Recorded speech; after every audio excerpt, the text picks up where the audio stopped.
Good morning children.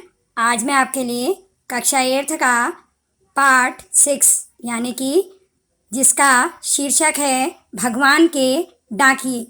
डाकिए आप जानते हैं जो पत्र को एक स्थान से दूसरे स्थान तक पहुंचाते हैं। तो सबसे पहले इस कविता में आए कुछ कठिन शब्द हैं जिनका हम आपको ज्ञान करवाएंगे। बाचना, बाचना का अर्थ होता है पढ़ना या स्वसर पाठ पढ़ना, अपने पाठ को पढ़ना। आंकना, अनुमान लगाना, किसी चीज़ का अनुमान लगाना, आंकना। पांख, पंख पर। सौरभ, सुगंध या सुवास। तीरता, तैरता। भाप, वाष्प। तो जब आप इस कविता को पढ़ेंगे तो इसके अर्थ में आपको इन कठिन शब्दों के प्रयोग से अर्थ को समझने में सहायता मिलेगी। तो अब हम पढ़ते हैं भगवान के डाकिए। भगवान के डाकिए, ये जो आपकी कविता है ये रामधारी सिंह दिनकर द्वारा लिखी गई है। और इस कविता में दिनकर जी बताते हैं कि पक्षी और बादल जो होते हैं वो भगवान के डाकियों के समान हैं। यानी कि पक्षी और बादलों को भगवान का डाकिया कहा गया है। जिस प्रकार डाकिए एक स्थान से दूसरे स्थान पर पत्र को पहुंचाते हैं, उसी प्रकार बादल और पक्षी भी एक देश का हाल दूसरे देश को सुनाते हैं।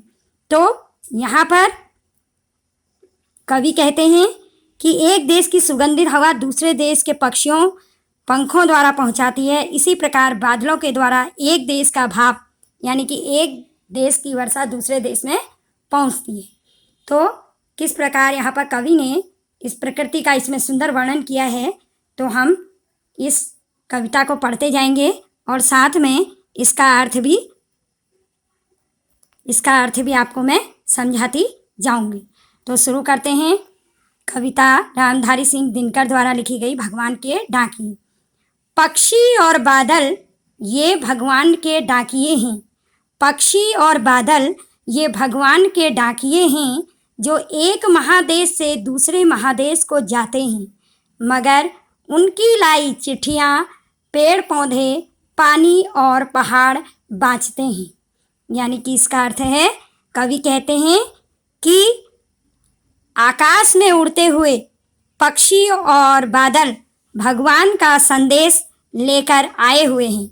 यानी कि जो पक्षी हैं और जो बादल हैं वो भगवान का संदेश लेकर आए हुए हैं, जो एक देश से दूसरे देश को उड़ते रहते हैं। यानी कि जो पक्षी और बादल होते हैं वो दोनों एक समान होते हैं।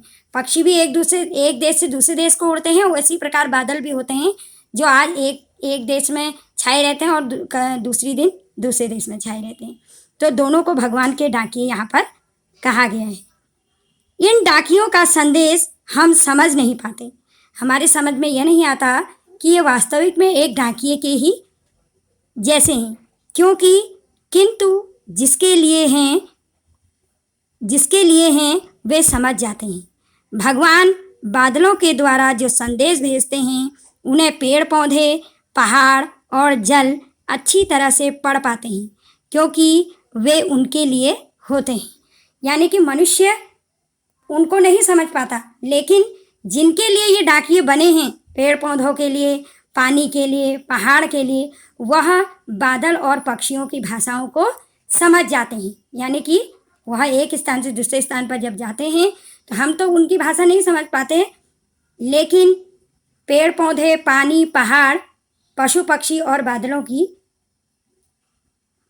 एक स्थान से दूसरे स्थान पर जाने की भावनाओं को समझ लेते हैं कि वो किस प्रकार डाकिए बनकर एक स्थान से दूसरे स्थान पर घूमते रहते हैं। आगे है, हम तो केवल यह आंकते हैं कि एक देश की धरती दूसरे देश को सुगंध भेजती है और वह सौरभ हवा में तैरते हुए पक्षियों की पाँखों पर तिरता है और देश का भाप दूसरे देश में पानी बनकर गिरता है।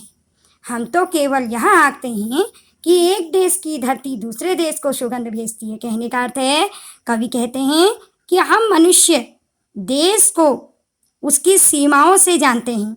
हम जो मनुष्य हैं हम तो केवल एक सीमाओं के द्वारा देश को निर्धारित करते हैं। यानी कि हम सीमाओं से आंकते हैं कि यह देश ये है और दूसरा देश ये है, यानी कि हम सीमाओं से उनको जानते हैं, किंतु प्रकृति किसी सीमा को नहीं जानती। यानी कि प्रकृति के लिए कोई भी सीमा नहीं होती है, कोई भी सीमा नहीं होती है। वह अपना वरदान सबको देती है, यानी कि प्रकृति सबके लिए बराबर बनी है। एक देश के लिए अलग है, दूसरे देश के लिए अलग नहीं होती है। प्रकृति सबको बराबर एक ही आंख से सबको देखती है, यानी कि समान भाव से सबको देखती है। दूसरे देश को सुगंध भेजती और वह सौरभ हवा में तैरते हुए पक्षियों की पांखों पर तिरता है और एक देश की भाप दूसरे देश में पानी बनकर गिरता है। कहने का अर्थ यह है कि सुगंध किसी बंधन को नहीं मानते हुए एक देश से दूसरे देश को उड़ती जाती है। जिस प्रकार सुगंध होती है, वह किसी सुगंध के लिए कोई भी सीमा एक स्थायी नहीं होती है, यानी कि अगर सुगंध होती है तो वह एक स्थान से दूसरे स्थान पर अवश्य जाती है। तो सुगंध के लिए भी कोई सीमा नहीं होती है। उसी प्रकार पक्षी और जो बादल होते हैं, इनके लिए भी कोई सीमा नहीं है। वही महक पक्षियों के पंखों पर बैठकर इधर से उधर उड़ती रहती है, यानी कि वही खुशबू एक स्थान से दूसरे स्थान पर पक्षियों के पंखों के द्वारा एक स्थान से दूसरे स्थान पर जाती है। और एक देश से उठी भाप, भाप जो पानी से भाप बनती है, वह भाप दूसरे देश में वर्षा बनकर बरसती है। यानी कि एक देश में पहले वर्षा होती है और वहीं से भाप बनकर दूसरे देश में, जब वह एक स्थान से दूसरे स्थान पर बादल जाते हैं और वहाँ पर गरज के बारिश करते हैं। यानी कि कहने का अर्थ यह है कि रामधारी सिंह दिनकर द्वारा लिखी गई प्रकृति पर एक ये सुंदर कविता है, जिसमें हमें यही संदेश मिलता है कि हम भगवान के डाकियों के रूप में पक्षी और बादल होते हैं, जो कि भगवान के डाकियों के समान एक स्थान से दूसरे स्थान पर जाते हैं और अपनी सुगंध को फैलाते हैं। इस प्रकार प्रकृति का सुंदर वर्णन इस कविता में किया गया है।